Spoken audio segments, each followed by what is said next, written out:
салом бинандагони азиз, сархати хабарҳост. имрӯз 4 январ пешниҳоди шумо. дар барнома аз он хоҳем гуфт ки соҳиби калашникове ки аз тираш як наврас дар ноҳияи ҷайҳун кушта шуд боздошт шудааст. дар кӯлоб ҷасади Абдуқаҳҳор Розиқовро ки марги ӯ боиси эътироз шуд ба хок супурданд.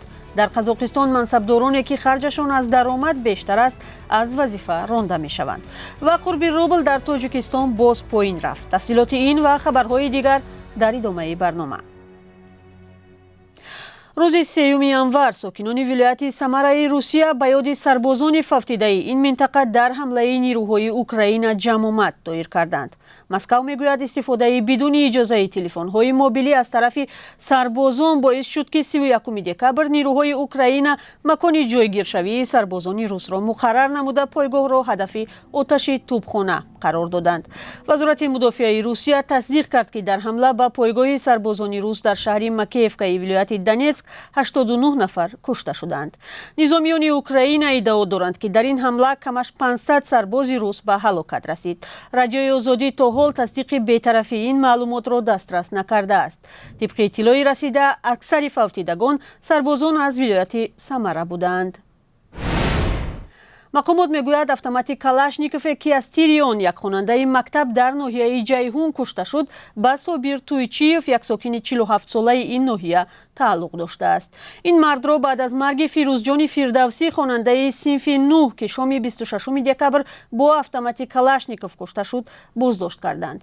дар ин бора як манбаи радиои озодӣ дар ноҳияи ҷайҳун хабар дода гуфт Собир Туйчиев падари 7 фарзанд буда собиқ сарбоз аст. ӯ баъди фирори Маҳмуд Худойбердиев дар соли 1997 ва пароканда шудани қисми низомии зери раҳбарияш бо худ аз хизмат автомат овардааст. мақомот дар вилояти Хатлон нисбати ӯ бо моддаи 195 қисми 2 ғайриқонунӣ расондан, ҷойгир кардан ва нигаҳ доштани лавозимоти ҷангӣ парвандаи ҷиноӣ боз карданд. ба иттилои манба, навраси кушташуда аз хешовандони дури Собир Туйчиев будааст. дар робита ба марги Фирӯзҷони Фирдавсӣ ҳамчунин як ҷавони 18 ва 2 ноболиғи дигар дастгир шуда буданд. намояндагони ниҳодҳои интизомӣ гуфтанд тири автомат ба чашми чапи навраси 15-сола расидааст. наздикони навраси кушташуда қаблан ба озодӣ гуфта буданд пайдо шудани автомати Калашников барои онҳо муаммост, чун касе аз наздиконашон шахси низомӣ набуд. ҷасади Абдуқаҳҳор Розиқов, сокини 37-солаи Кӯлоб ки шаби 2 январ пас аз боздошти кормандони пулис фавтид, рӯзи чоршанбеи 4 январ дар оромгоҳи тамошотепаи шаҳри Кӯлоб ба хок супурда шуд.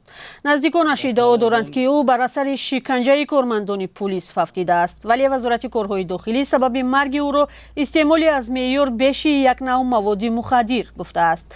рӯзи 3 январ наздикони ӯ дар назди сардхонаи Кӯлоб эътироз карданд ва аз гирифтани ҷасади ӯ даст кашиданд. онҳо талаб карданд ки кормандони пулисе ки дар шиканҷаи ӯ даст доранд боздошт шаванд.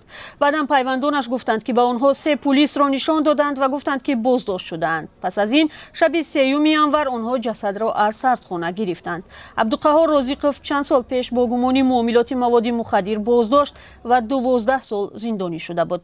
ба қавли наздикон муҳлати ҷазояш тамом нашуда, аммо шартан дар озодӣ буд ва ҳар ҳафта дар борааш ба пулис гузориш медод.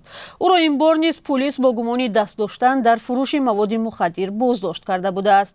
тафсилоти қазияи марги Абдуқаҳҳор Розиқовро дар сомонаву саҳифаҳои радиои озодӣ пайгирӣ кунед. дар Қазоқистон қонунеро қабул карданд ки тибқи он мансабдороне ки харҷашон аз даромад бештар аст аз вазифа ронда мешаванд. тағйирот ба қонуни мубориза бо фасодро Қосимҷомарт Тоқаев, президенти Қазоқистон, рӯзи 3 январ имзо кард. дар қонуни мазкур омадааст ки агар номувофиқати дахлу харҷи мансабдорони давлатӣ аз ҳаҷми 1000 нишондиҳанда барои ҳисобҳо зиёд бошад, мансабдор ҷарима мешавад. вале агар харҷҳои мансабдор аз нишондодҳои эъломияаш бештар аст, аз 1000 нишондиҳанда барои ҳисобҳо бештар бошад, аз мақом барканор мешавад. қонун аз соли 2027 ба иҷро медарояд, аммо санҷиши харҷу дахли мансабдорон аз соли 2026 шурӯъ мешавад. президенти Қазоқистон пас аз эътирозҳои саросарӣ дар моҳи январи соли гузашта дар пайи боло рафтани нархи сӯзишворӣ эълон кард ки бо фасод шадидан мубориза хоҳанд бурд.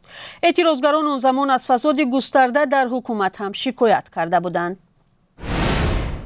паҳлавони тоҷик Темур Раҳимов дар раддабандии ҷаҳонии ҷудо мисли пешин ҷои аввалро حفظ کرده است. فدراسیون بین المللی جودو در سامانه رسمی خود فهرست نوی ورزشکاران را در رده‌بندی انفرادی جهانی نشر کرد. تیمور رحیموف در فهرست جهانی میان مردان در وزن بیش از 100 کیلو در جای اول قرار دارد.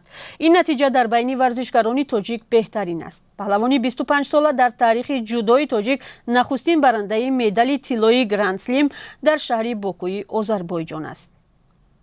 تجاوز روسیه بر خاک اوکراین به کار و درآمد مهاجران تاجیک مقیم روسیه تأثیری منفی گذاشت.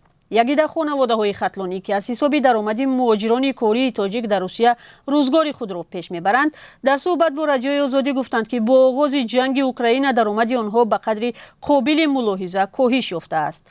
در این باره گزارش داریم که در برنامه اخبار چند ساعت بعد پیشکشی شما می شود.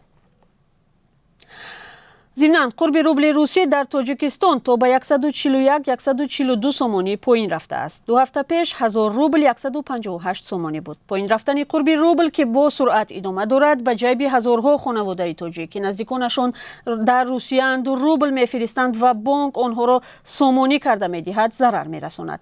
در دوشنبه سبب پایین رفتن قرب روبل را به طور گوناگون شرح میدهند. برخی از کارشناسان سبب‌های اساسی کاهش قرب روبل را تعیین نرخ یگانه برای خریدن نفت روسیه گفته بودند. در همین حال بانک ملی امروز 4 ینور قرب 1000 روبل روسی را 142 سومانی، 1 دلار آمریکایی را 10 سومانی و 20 درم و 1 یورو را 10 سومانی و 78 درم مقرر کرده است. قرب رسمی بانک ملی از قرب اسعار در بانک‌های تجارتی فرق می‌کند. تشکر که ما را همراهی کردید. اخبار بیشتر را در صفحه‌های رادیوی آزادی پیدا و تماشا کنید.